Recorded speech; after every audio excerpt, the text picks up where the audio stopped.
Bonjour à tous et bienvenue dans un nouvel épisode des tutos de bêtes sociaux. Aujourd'hui, on va s'éloigner un peu de la sociologie théorique et faire un peu d'histoire économique et d'histoire politique en parlant de quelque chose qui existe dans nos vies de tous les jours maintenant et qui nous paraît tout à fait normal et naturel d'avoir en permanence, mais qui a dû être apporté dans nos sociétés. Il s'agit de la banane. Alors pourquoi parler de la banane aujourd'hui? Simplement parce que à travers l'histoire de ce produit, de ce fruit, il y a une longue histoire du capitalisme, notamment du capitalisme marchand, avec une forte base de consommation tel qu'il s'est développé au XXe siècle. Et derrière cette histoire de développement de la consommation, il y a aussi l'histoire du développement ou du non-développement de certains territoires du sud global. Donc, pour pouvoir commencer, on va rappeler la base, c'est la banane donc est le fruit du bananier, qui n'est pas un arbre, c'est une plante qui pousse dans les milieux tropicaux. Nécessairement, il lui faut beaucoup d'eau pour pouvoir pousser, mais aussi des températures assez élevées et beaucoup de soleil. C'est un produit qui prend beaucoup d'espace, c'est très extensif, la banane. Sur chaque bananier, il y a un ou deux régimes de bananes. Et surtout, c'est un produit qui, on va le voir, demande d'avoir une certaine procédure très spécifique pour pouvoir mener à sa commercialisation et à sa consommation. Donc, le produit en tant que tel apparaît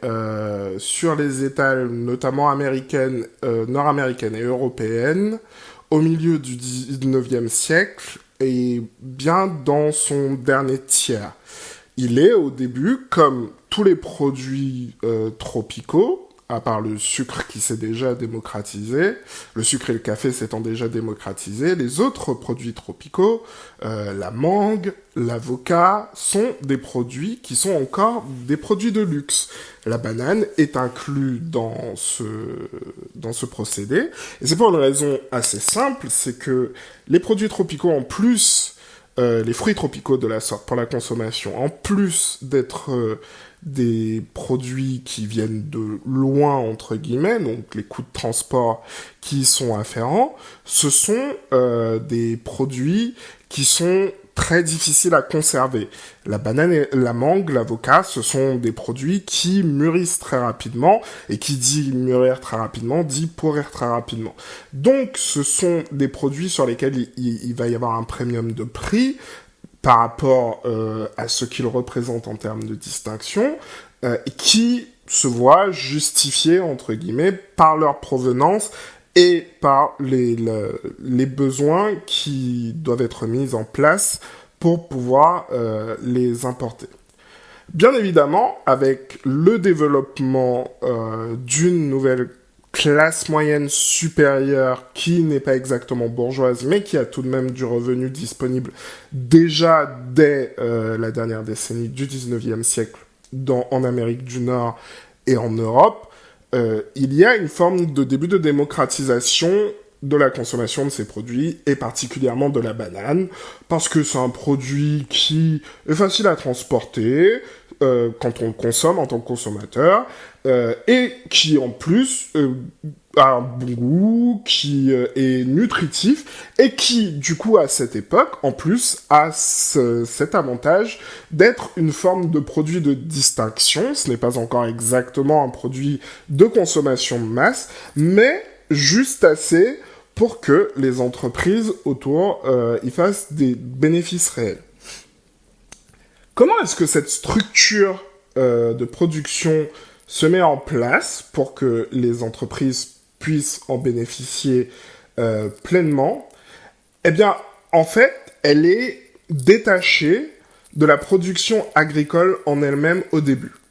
Comme je vous l'ai dit, la banane est un produit qui mûrit et qui pourrit très rapidement. À l'époque, et je crois que c'est toujours plus ou moins le cas, entre le moment où on décroche un régime de banane d'un bananier et le moment où le consommateur va l'acheter pour que le consommateur ait une fenêtre de consommation viable, il faut que le produit soit sur l'étal des magasins en une semaine. Donc il faut sortir le produit des plantations tropicales. Pour l'Amérique du Nord, c'est principalement la Jamaïque et le Costa Rica. On y reviendra tout à l'heure, au début. Et il faut que ce produit soit sur les étals d'un pays continent qui vient de conquérir son ouest, qui s'appelle l'Orient les États-Unis, donc d'un pays continent, au bout de 7 jours. Ce qui permet le fait de répandre le produit de cette manière, justement, de conquérir tout le continent américain, c'est le développement de la logistique et des infrastructures de transport. Donc en réalité, les premières grandes fortunes de la banane sont des grandes fortunes du transport. Ce sont des personnes qui déjà faisaient du transport de bateaux, de marchandises. Donc la plus grande société dont on va parler tout à l'heure, la United Fruit Company, vient de 2 têtes.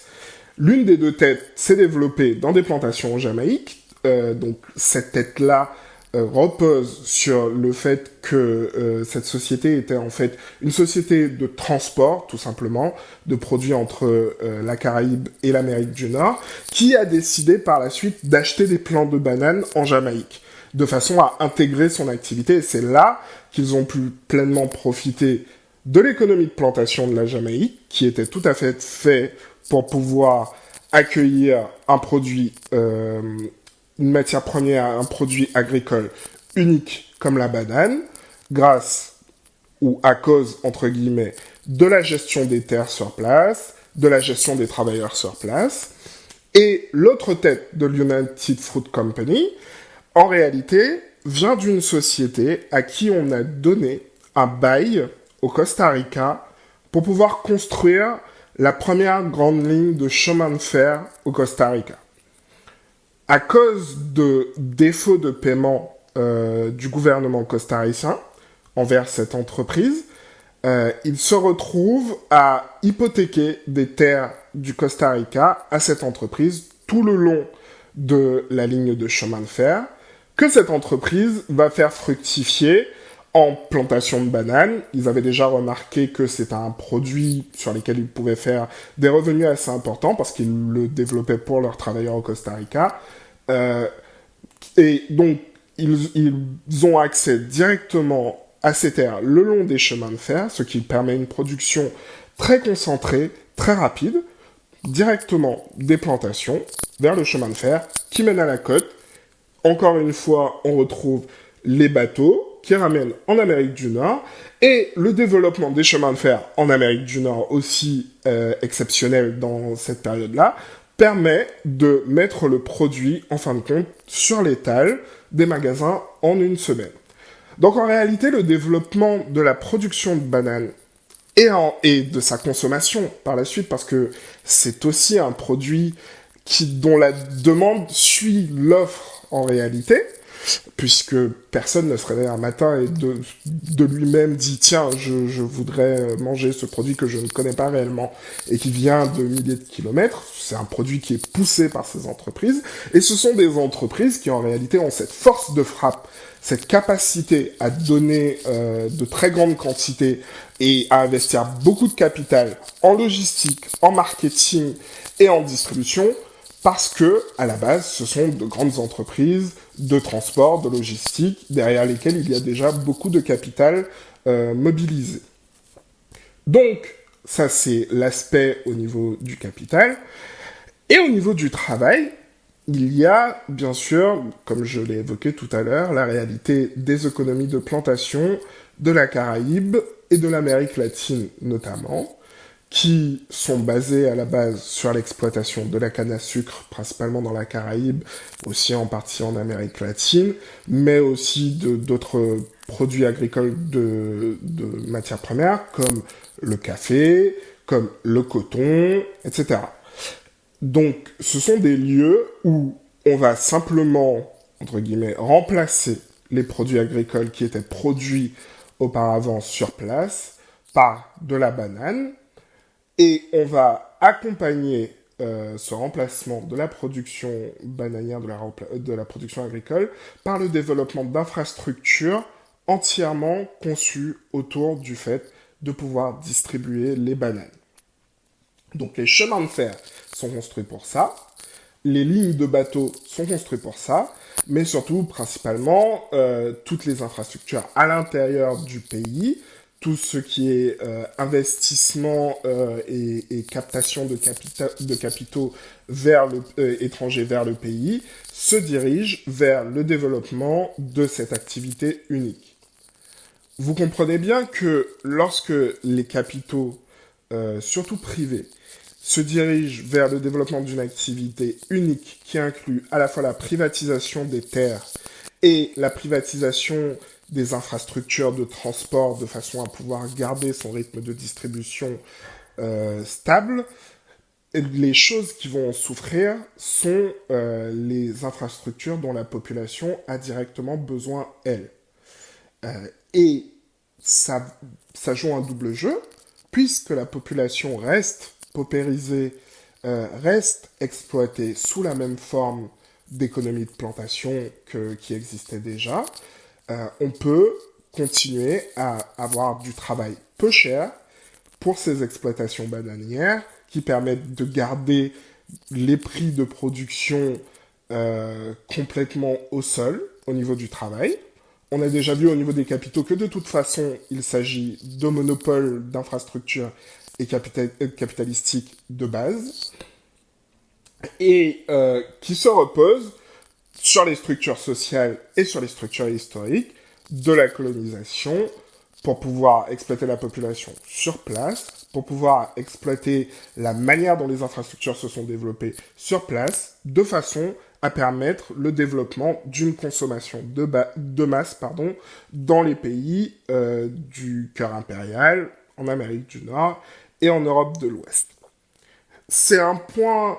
très important, cette forme de développement des infrastructures, que l'auteur Walter Rodney aborde dans son livre « How Europe Underdeveloped Africa ». Donc lui s'intéresse au cas africain, notamment il regarde le cas du Cameroun et du Kenya dans le développement des lignes de rails, et il montre comment est-ce que les rails, que bien souvent on entend des personnes voulant réhabiliter la colonisation se vanter avec les hôpitaux et autre chose, on se rend compte comment, en regardant les chemins de fer, les infrastructures ne sont pas du tout construites selon les besoins des populations sur place, mais selon les intérêts économiques directs. Typiquement, les chemins de fer sont faits pour partir des plantations dans les forêts tropicales vers les ports pour que les produits puissent être ramenés dans le cœur impérial. Et ce développement d'infrastructures n'est pas simplement à l'avantage des pays du cœur impérial, il est directement au désavantage des pays colonisés, et c'est un cycle qui s'entretient entre la fuite et la concentration de capitaux en Amérique du Nord et en Europe, la capacité de ces capitaux à orienter la forme des infrastructures et la forme de la production dans les pays colonisés, puisqu'ils peuvent décider de quels produits et produits où selon ce qui les avantage, et surtout la condition des travailleurs qui restent paupérisés, qui restent complètement dépendantes d'une production d'un produit agricole unique et donc d'une économie de plantation, et qui empêche toute forme d'émancipation directe s'il n'y a pas confrontation avec la forme économique qui est mise en place. Et en fait, la fondation de la United Fruit Company, en 1899, n'a rien d'anodin quand on sort du règne purement économique et commercial et qu'on rentre dans le règne des relations coloniales. La United Fruit Company a été fondée donc en 1899. C'est l'année d'après ce que les Américains appellent la guerre hispano-américaine de 1898, ce que les Cubains appellent la fin de la deuxième révolution cubaine, ce que les Philippins appellent le début de la colonisation américaine. Pour faire un point très rapide, 1898, c'est le pic d'un mouvement impérialiste aux États-Unis, où ils ont fini de conquérir leurs frontières intérieures et décident, certains, dans le cadre politique, de projeter cette frontière sur l'extérieur du pays par de la colonisation un peu plus typique, un peu plus d'invasion, d'occupation, et d'en profiter pour développer l'armée américaine. C'est typiquement le moment où l'armée américaine devient une puissance navale, c'est à cette époque aussi, et ça va sur le dos du développement de la marine marchande américaine, qui, comme je vous l'ai dit, est l'un des piliers de la United Fruit Company. Et ce développement de projection militaire et politique s'accompagne donc du développement de cette projection économique, la capacité du fait de mobiliser des pans entiers de territoire au Costa Rica, au Guatemala, au Salvador, toute l'Amérique centrale jusqu'à la Colombie et aussi une grande partie de la Caraïbe. Ce sont deux axes qui se développent de manière parallèle et qui s'entretiennent. Pourquoi est-ce que c'est important le fait que cet axe commercial qui pose en place les infrastructures et cet axe politique qui apporte la volonté de projection coloniale américaine soit complémentaire, c'est parce que c'est la même classe qui va vouloir développer ces choses. Et quand je dis même classe, des fois je parle des mêmes personnes. La première figure emblématique de la direction de l'United Fruit Company, l'avocat qui a formé la holding qui est devenue la United Fruit Company, Bradley Palmer, c'est un homme qui en réalité va travailler non seulement pour la United Fruit Company, mais aussi pour d'autres grandes entreprises fondées sur la côte nord-est américaine, notamment le Massachusetts, etc., donc le très vieil argent américain. Il va travailler pour Gillette, et il va travailler pour AT&T, le premier monopole de lignes téléphoniques aux États-Unis et au monde, en réalité. Ce sont des personnes qui vont travailler d'un côté pour ces grandes entreprises qui viennent de très vieil argent, de très vieilles concentrations de capital, mais qui aussi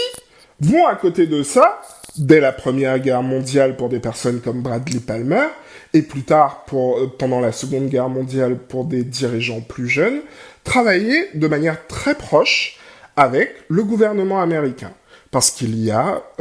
sans besoin de complot, sans besoin de réflexion, parce qu'il y a quand même des enjeux politiques. Toute la classe dominante américaine n'est pas d'accord avec cet enjeu de projection coloniale. Ils ont peur, notamment pour des raisons raciales, de l'importation de personnes non blanches dans le cercle politique américain. Il y a aussi de pures raisons économiques. Ils ont peur de la concurrence de ces grands groupes globaux. Mais la partie de la classe dirigeante qui, elle, profite de ce développement à l'international et colonial devient, grâce à un jeu de pouvoir au niveau politique aux États-Unis, au début du XXe siècle, chercher l'histoire du progressisme aux États-Unis, mais pas du progressisme en tant qu'idée politique, mais en tant que mouvement politique spécifique aux États-Unis, autour de Theodore Roosevelt, etc. Ce sont des personnes qui se voient incarner les intérêts des États-Unis en eux-mêmes, en tant que personnes, en tant que classe, qui ont une pleine conscience de leur classe et de leur distinction des membres de leur classe qui n'ont pas les mêmes intérêts qu'eux. Et ces personnes, en réalité, sont à la base, surtout après la Seconde Guerre mondiale, du développement de ce qu'on appelle la NATSEC, la base de l'État militaire diplomatique et économique américain qui lui sert de base pour son empire colonial et sa force de projection post-Seconde Guerre mondiale, donc les sources du fait que ce soit la première puissance politique, économique et sociale sur la planète. Ce sont des intérêts de classe qui sont tellement clairement désignés et présentés que la CIA, quand elle est fondée en 1947, eh bien, elle est formée par cette classe de bourgeois qui existe à la tête de la United Fruit Company, à la tête des sociétés d'avocats qui protègent ces grandes entreprises comme la United Fruit Company, Gillette, AT&T comme on en a parlé. Typiquement, le premier directeur de la CIA, John Foster Dulles, bossait pour une firme d'avocats qui était liée à Bradley Palmer à l'époque, qui s'appelle Simon & Cromwell. Ce sont des liens qui sont purement personnels, de classe, et avec l'idée, complètement matérialisée, que l'intérêt supérieur américain correspond à l'intérêt supérieur de cette classe installée qui profite de la colonisation, qui profite de la capacité de projection militaire des États-Unis dans les pays du Sud global, et qui profite d'une certaine forme de politique dans ces pays qui renforce l'économie de plantation et donc attaque les droits des travailleurs, empêche leur émancipation et s'oppose à toute forme de mobilisation. C'est comme ça qu'on se retrouve, par exemple, en 1934, avec une grève énorme des travailleurs de champs de bananes au Costa Rica qui va durer pendant 4 ans. Il faudra 4 ans de lutte aux travailleurs des champs de bananes au Costa Rica pour obtenir de la United Fruit Company des concessions, parce qu'il n'y avait pas de pouvoir politique derrière leur action. Et c'est d'ailleurs même dans cette action qu'on va apparaître les premiers syndicats au Costa Rica. Donc on est déjà près de 50 ans après le début de cette exploitation intensive de la banane au Costa Rica, et c'est seulement l'apparition des premiers syndicats. Et ça repose sur la capacité de ces grandes entreprises à pouvoir agir très directement et très individuellement sur la politique de ces pays, sur la forme économique de ces pays, sur la capacité de ces pays à leur fournir des terres et à garder les travailleurs dans une situation de précarité telle que le travail reste à un prix très faible. Pourquoi est-ce que c'est important de savoir, par exemple, que les personnes qui travaillaient à la United Fruit Company ou qui travaillaient dans les grandes entreprises de pétrole sont littéralement les mêmes personnes qui vont être les premiers agents de la CIA et les premiers acteurs de la CIA? C'est parce qu'on comprend un peu mieux comment est-ce que c'est les formes d'action politique que va développer les États-Unis dans la deuxième partie du XXe siècle vont se développer. Et l'exemple parfait pour ça, c'est celui du coup d'État au Guatemala en 1954. Donc comme je vous l'ai dit un peu plus tôt, le Guatemala, comme le Costa Rica, fait partie de ces pays qu'on appelle des républiques bananières désormais à cette époque, précisément pour ça, dont la politique est techniquement complètement captée par la United Fruit Company ou par d'autres sociétés, soit minières, soit d'exploitation d'autres matières premières. Pendant la Seconde Guerre mondiale, au Guatemala, il y a un ensemble de luttes armées qui se développent et qui aboutissent en 1951 à la première élection démocratique dans le pays, remportée par Juan José Arevalo.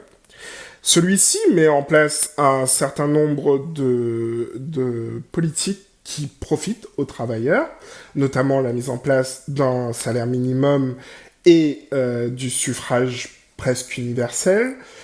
ce qui commence déjà à faire grincer des dents nos intérêts spéciaux, notamment la United Fruit Company dans le pays. Le Guatemala, c'est beaucoup de bananes, mais surtout beaucoup de café, mais contrôlé par la United Fruit Company. Et dans la foulée de cette première élection, le nouveau système constitutionnel guatémaltèque commence à prendre forme, et en 1954 est élu un homme qui s'appelle Jacobo Arbenz sur un programme qui, lui, est vraiment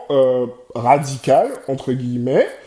mais qui ne se réclame pas particulièrement d'une idéologie particulière. Vous noterez, 1954, on est tout au début de la guerre froide, les États-Unis commencent à poser leur bloc capitaliste face au bloc communiste, ne veulent voir apparaître aucune menace communiste dans leur proximité, et du coup, quand Jacobo Arbenz arrive avec son programme, notamment qui inclut comme mesure phare une redistribution des terres guatémaltèques non utilisées, eh bien, il sera pointé comme étant communiste directement par les autorités américaines et par son opposition de droite, de façon à pouvoir justifier éventuellement le renversement de son gouvernement dans un coup d'État en 1954. Pourquoi est-ce que les États-Unis ont voulu renverser le gouvernement de Jacobo Arbenz? En rentrant dans les détails d'une manière plus précise, c'est parce que la réforme agraire que voulait mener Jacobo Arbenz, donc de récupération des terres non utilisées, notamment de la United Fruit Company, et de distribution aux paysans, reposait sur un système de rachat de ces terres. Donc, c'est des terres que l'entreprise n'utilise pas, d'un point de vue productif. Elle l'utilise surtout pour son poids politique, pour son poids monopolistique, et étant donné que ce sont des terres inactives, et qu'il y a tout de même techniquement un gouvernement guatémaltèque qui est là pour pouvoir récupérer des impôts, ce sont des terres que la UFC, la United Fruit Company, a sous-évaluées drastiquement. C'est une pratique qui existe toujours. Vous pouvez poser la question à Bolloré. Ils ont sous-évalué la valeur de leurs terres drastiquement, et du coup, le gouvernement Arbenz a juste dit, ben nous, pour notre réforme agraire, on vous rachète les terres au prix que vous avez dit qu'elles valaient. Ce qui provoquerait une perte de valeur monumentale pour la United Fruit Company. Et la forme que prend cette réforme agraire et le discours autour du communisme qui se développe autour permet à la toute naissante CIA d'obtenir l'aval de ce qui est à l'époque le gouvernement de Dwight Eisenhower pour pouvoir mener un coup d'État sur place qui en réalité va se faire battre militairement au début parce qu'il n'est composé que de 500 personnes actives et que Jacobo Arbenz de son côté il a toute une armée, mais qui va réussir surtout grâce à une influence, une opération d'attaque psychologique. Les médias vont insister sur la possibilité d'une invasion totale de l'armée américaine du Guatemala, ce qui va pousser l'armée guatémaltèque à se retourner contre Jacobo Arbenz. Celui-ci va essayer d'appeler la population guatémaltèque à se rebeller et à garder le pouvoir et à mener à bien cette réforme agraire qui leur permettrait d'arriver à leur émancipation. Mais la CIA a mené un tel travail psychologique sur la population, sur l'armée sur place, que les personnes préfèrent ne pas tenter le diable, et Jacobo Arbenz finira par démissionner et s'en aller pour éviter que trop de sang soit coulé. Et donc, basta la réforme agraire. Arrivé au pouvoir du président Armas, qui deviendra le premier d'une longue lignée de dictateurs au Guatemala. Et la conséquence, aujourd'hui, c'est que le Guatemala est l'un des pays les plus dangereux, les plus violents du monde, et d'où viennent une grande partie de la population immigrée aux États-Unis, qui fournit donc le travail précaire dont l'industrie agricole des États-Unis a besoin aujourd'hui. La boucle est bouclée. Donc, on voit ici, à travers la nécessité du contrôle politique, du contrôle des infrastructures, du contrôle des terres, du contrôle des travailleurs qu'impose la production d'un produit comme la banane, l'apparition de la gestion coloniale économique et sociale des États-Unis d'un ensemble de produits du Sud global. C'est typiquement le même modèle qui sera reproduit en Iran pour renverser Mohammad Mossadegh. Ici, on parle de pétrole, mais c'est toujours une matière première. Alors, la banane n'est pas une matière première indispensable en elle-même, mais la United Fruit Company, par son pouvoir de projection économique et par la quantité de capitaux qu'elle représente, est une entité indispensable pour les États-Unis. Ici, c'est directement la matière première qui est indispensable.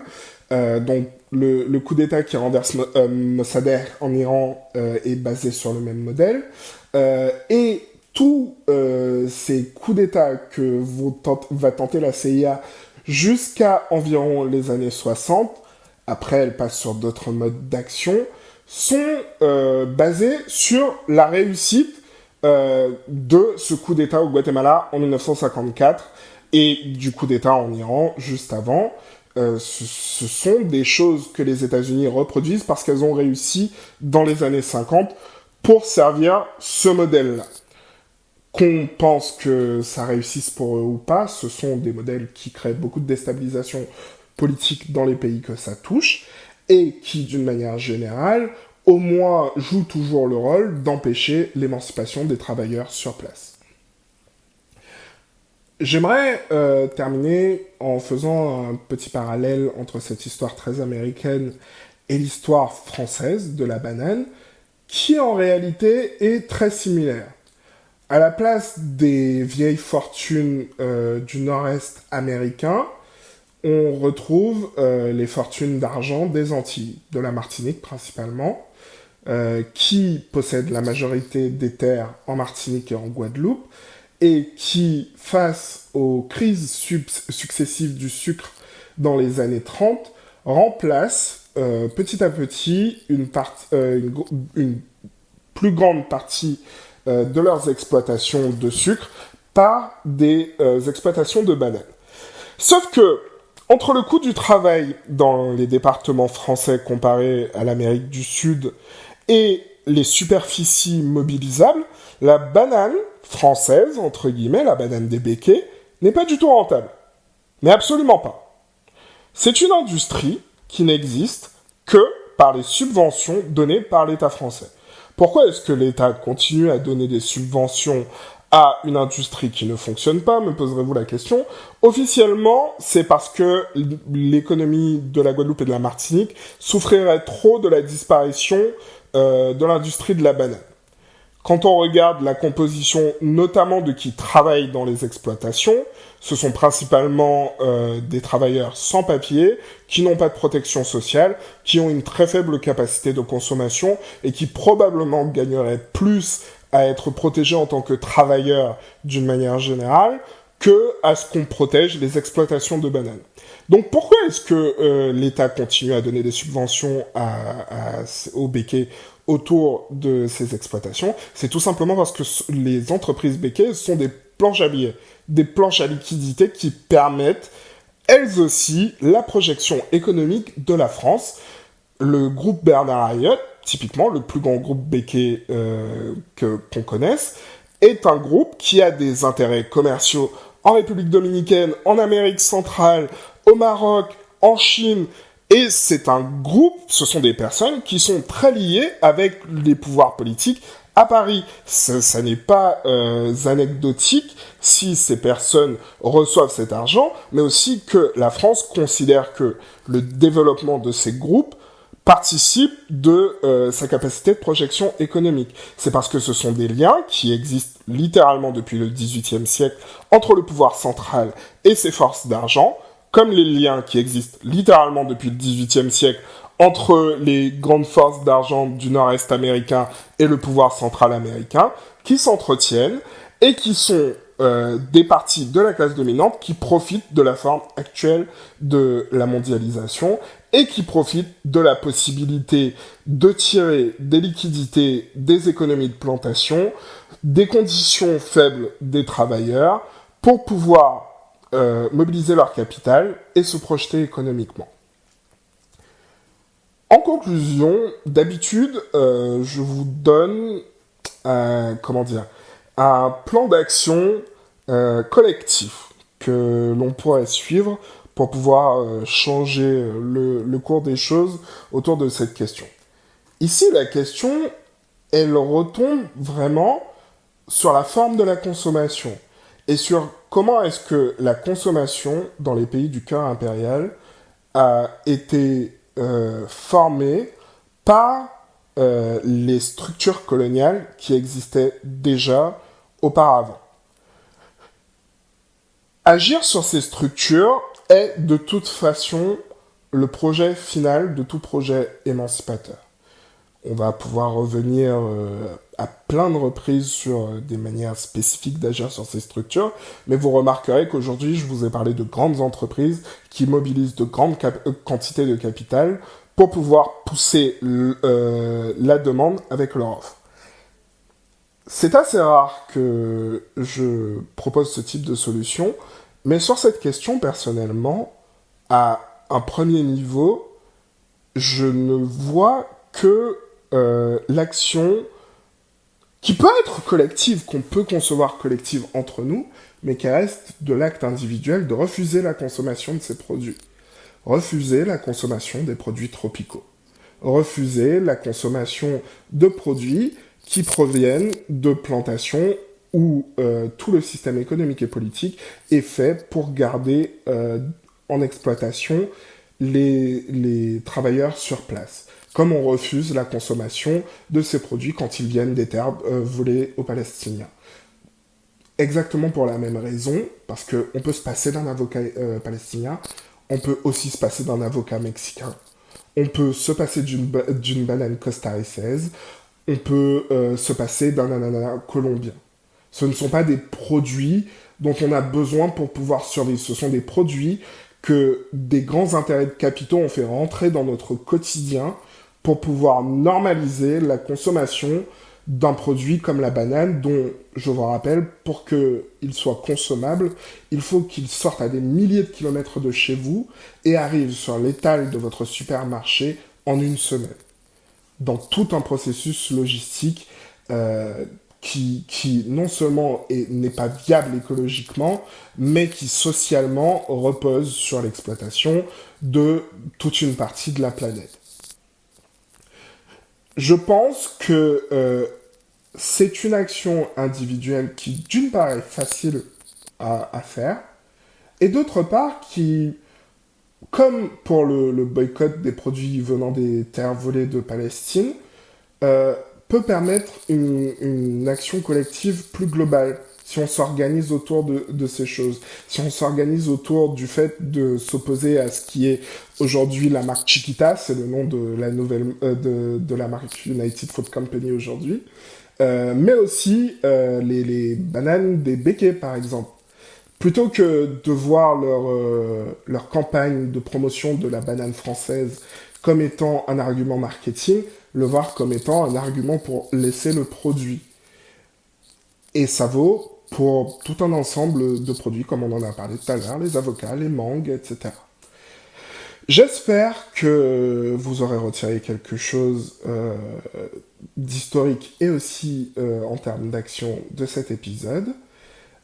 J'espère qu'on va pouvoir reparler de ces questions et de comment, en réalité, les économies de plantation